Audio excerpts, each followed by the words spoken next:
All right. So today we're going to be focusing on love.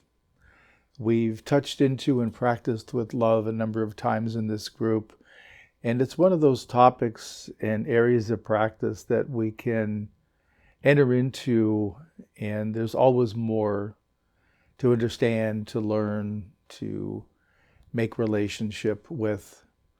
So it's worth some more attention.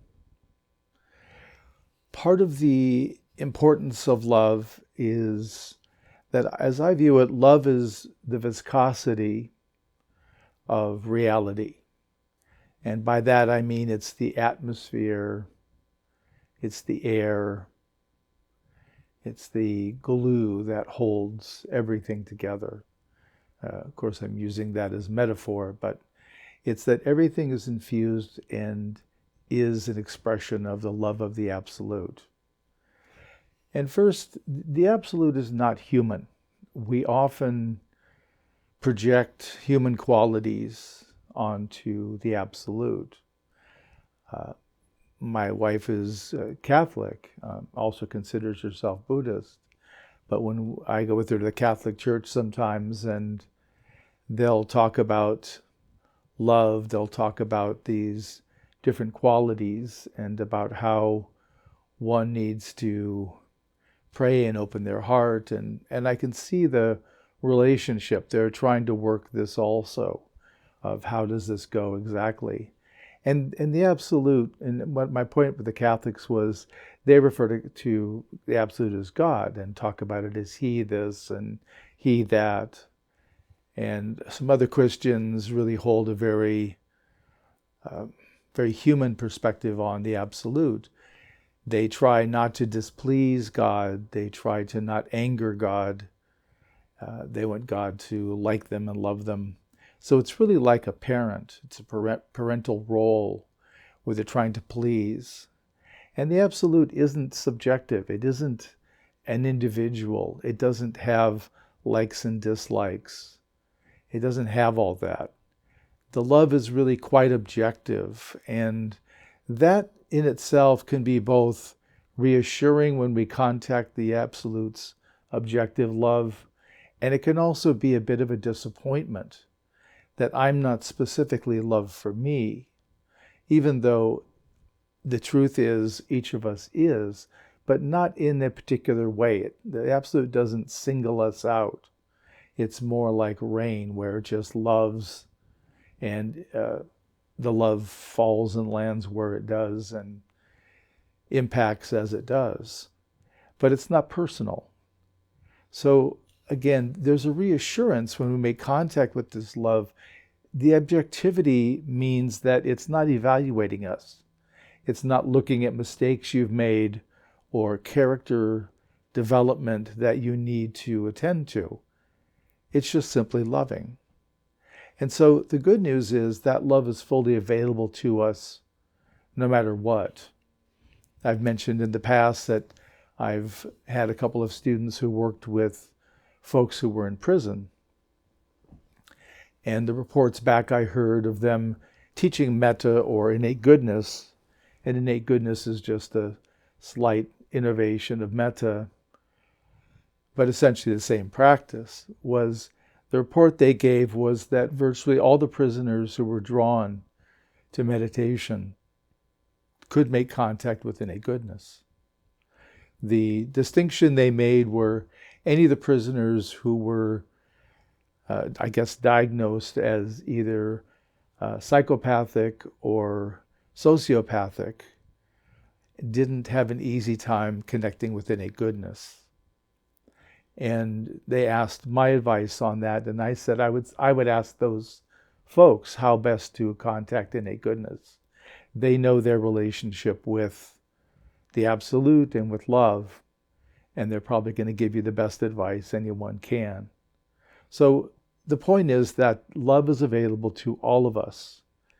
And the importance of love in the spiritual world is that love has a function of softening. It softens our edges, our sharp edges of personality. We spend a lot of time in our lives really delineating who we are as opposed to others. So we're clear. And I'm this. I want you to see me this way. And this love of the absolute softens that insistence. So we get to relax a little more, to not be on, to not be convincing people of our worthiness as much as we do. This love also affords us and teaches us about welcoming, including others, not separating, but unifying. And in this love, there's great intimacy. It's not exactly a personal intimacy the way you might have with a lover, with a romantic partner, but there's a great intimacy that happens when we contact this love, when we feel it in our consciousness and awareness, when we know it's always here. We begin to have confidence in that and relax into it, and to know that we're always included, we're always in this field of love. So that lets us, again, relax more, be less insistent on people accurately mirroring me or us back to ourselves. We can simply be without having to be a particular person, and that gives us a lot of freedom. And that really is part of the freedom and liberation of the Buddhist path, is that we're not eliminating, we're not killing the personality structuring, we're liberating it. We're recognizing it as a structure to help us function in our world, but we begin to realize what we need, what we don't need, what's secondary, what's not essential. And that's where love really helps us to do that. I remember reading at one point when I was working on Buddha's Heart, I was reading about love, and I read, I think it was the ancient Greeks who had something like 26 definitions for love, or 26 ways to talk about love. And that would be like love of parent to child, love of romantic partners, love of nature, love of art. So all the different ways we can express and enjoy love, they were able to delineate. We don't really have that so much in English. We really have love, and we apply it in different places, but we don't really have different words. And in some ways it's a shame, because you think if we had words for all these loves, that we'd be able to understand them all a little bit better than having the generic or the broad love that we use. So part of the love is also a orientation to the unity aspect of the absolute, the undividedness, the wholeness, the oneness. That's part of the love experience, is that merging, the softening of boundaries. One of the progressions of both the breath awareness, the jhana practice, and other meditation practices is that it softens the body boundary. We see this in Shikantaza also. The body boundary is one of our most primary identifications, and it's usually established pre-verbal when we're infants. So the sense that I feel discomfort and pain from the skin inward, and that I associate or I label as me, and anything outside, not me.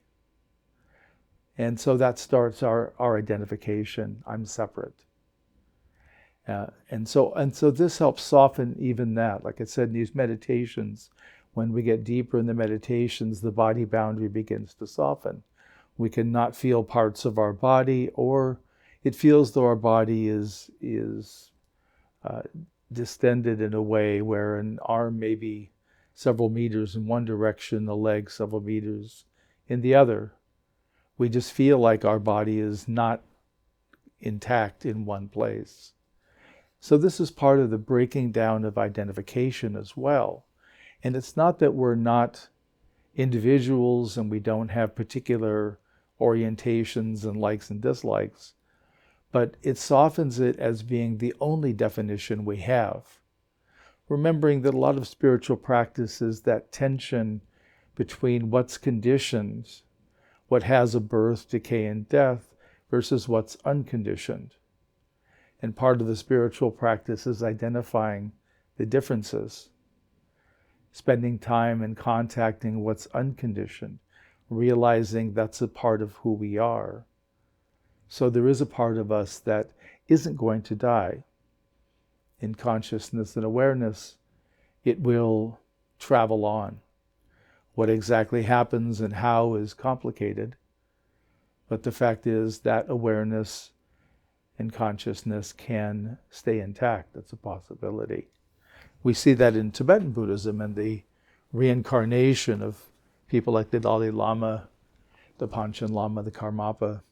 They're all seen as reincarnating, and the consciousness is preserved.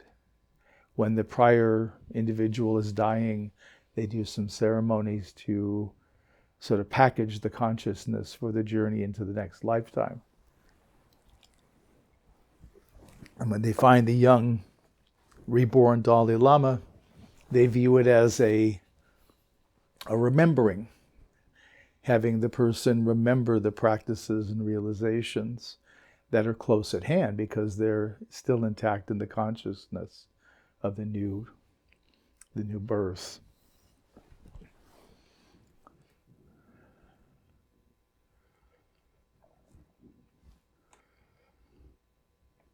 So one of the ways that we practice and open to this oneness is I have the one guided meditation I sometimes call the ocean meditation.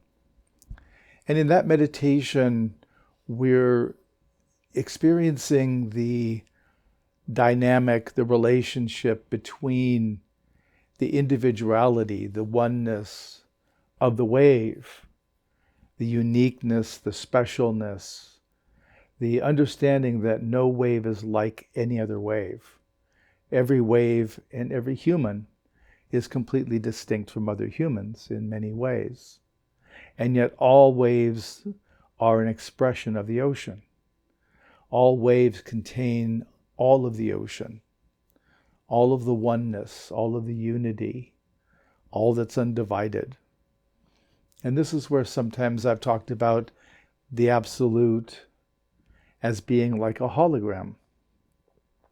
Because within each of us, within each being, there's the whole of the absolute. And it's like a hologram. If you have a hologram, my understanding, if you break a piece off and were to shine a particular laser through that piece, you would still see the whole, even though you had broken off a piece of the larger hologram.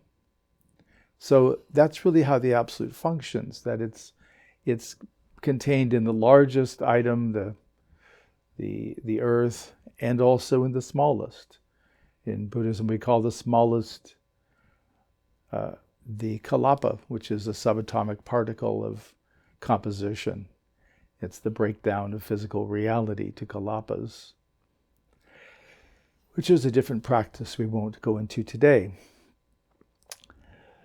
So let me just pause here and see if there's any questions or comments. Yeah, well, let's talk about that for a minute before your question, because if you notice, that's typically going to be the experience when you're looking for love from a particular person. Like, I want you to love me, to fall in love with me, and if you don't, then my conclusion is love isn't here. Rather than if I'm orienting to love without regard to it coming from another person, we can certainly experience it as you have in nature and other places and see that.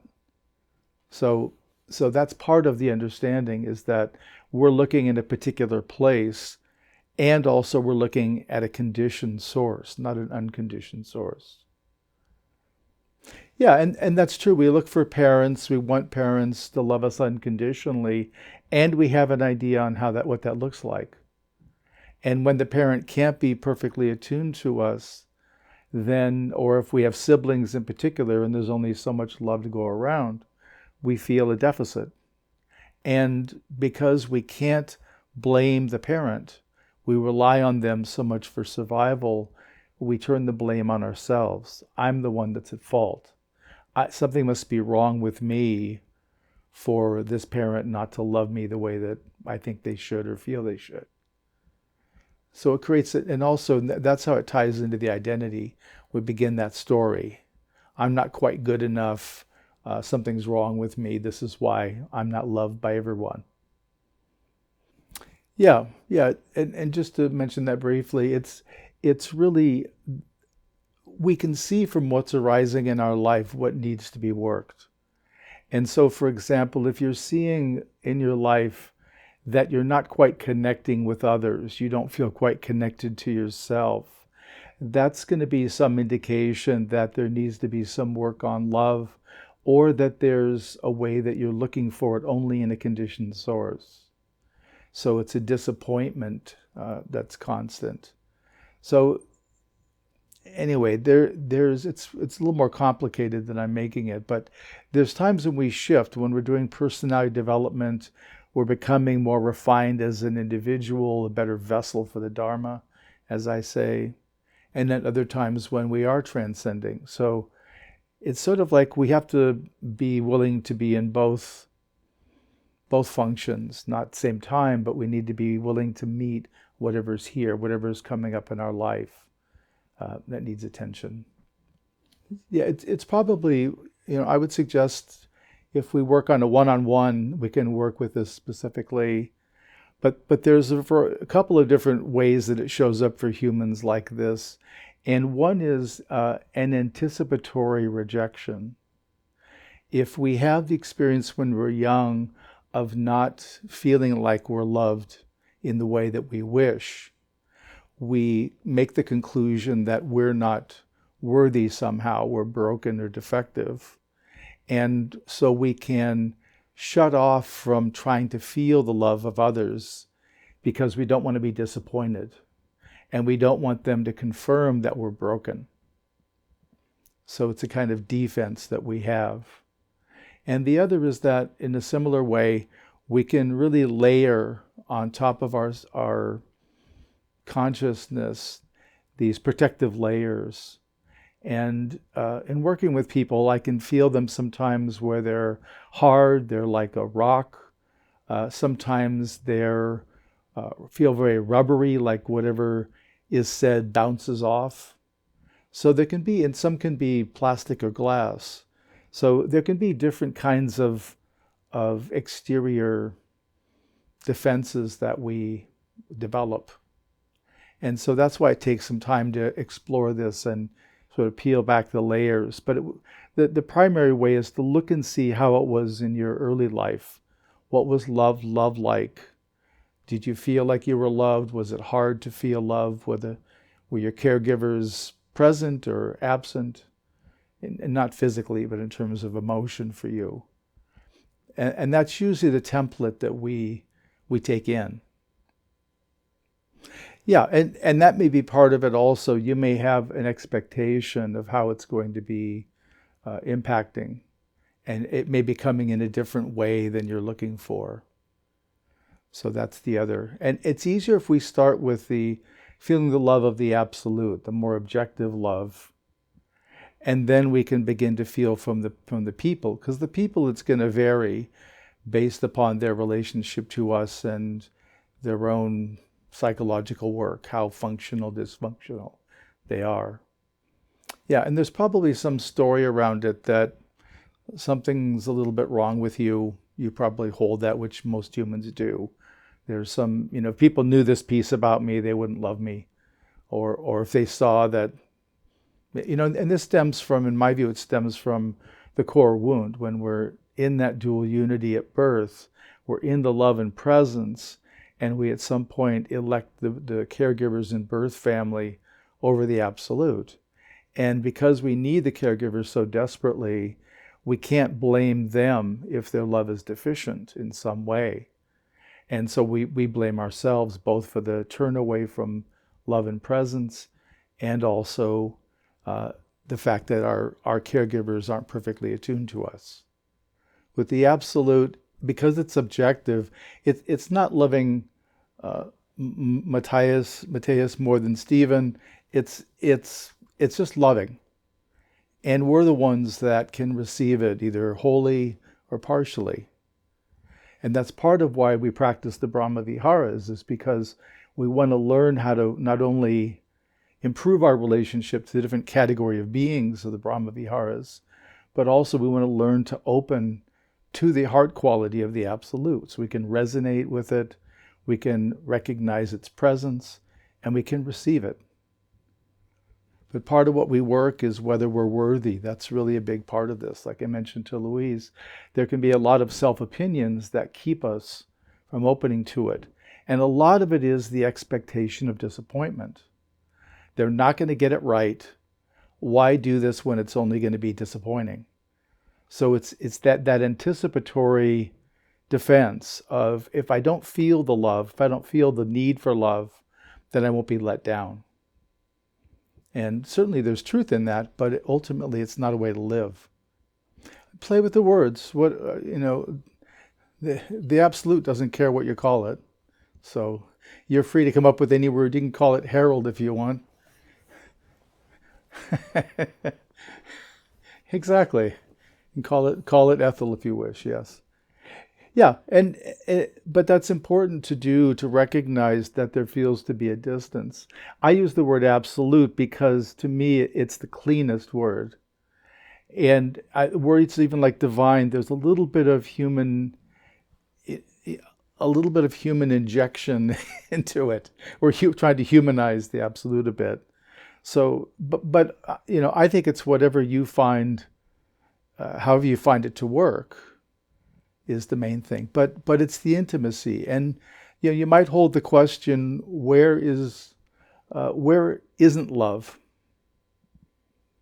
And just looking at your life and your surroundings, where isn't love?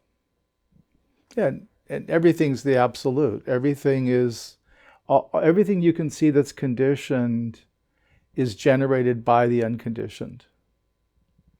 So it's infused. The presence and love, the absence, the emptiness are all present in everything, in us, everything we can see, the walls, the furniture, the floor, nature, other humans. It's all there.